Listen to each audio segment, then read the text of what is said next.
কোনো মৌলিক সিদ্ধান্ত আমাদের প্রয়োজন হলে আমি সরাসরি আপনাদের অফিসারদের সাথে, সম্মানিত কর্মকর্তাদের সাথে আমি সরাসরি কথা বলব। আমি আবার রিপিট, যে কোনো মৌলিক সিদ্ধান্ত আমি সরাসরি আপনাদের সাথে যোগাযোগ করব, প্রয়োজনীয় পরামর্শ দেব। আমাদের এখানে চেয়ারম্যান সাহেব একজন আছেন, আমাদের সুরমা ইউনিয়নের হারুন সাহেব। আমরা জানি যে বেশ কিছু প্রতিকূল পরিস্থিতির কারণে ইউনিয়ন পরিষদগুলো অকার্যকর হয়ে আছে।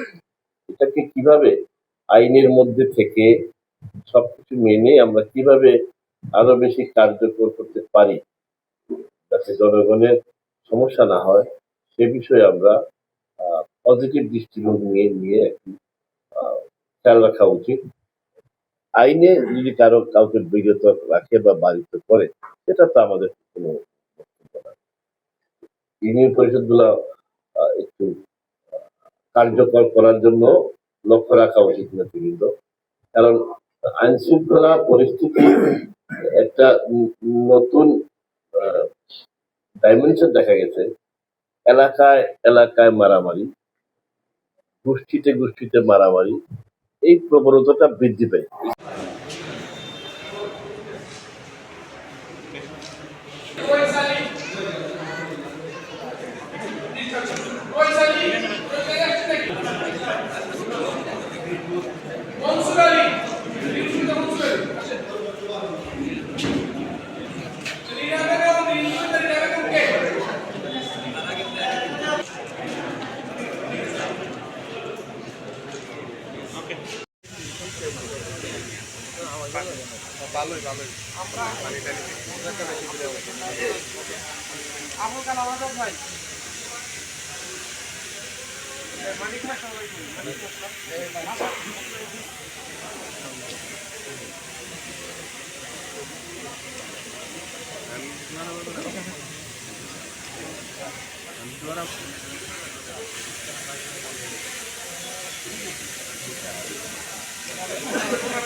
ঠিক আছে।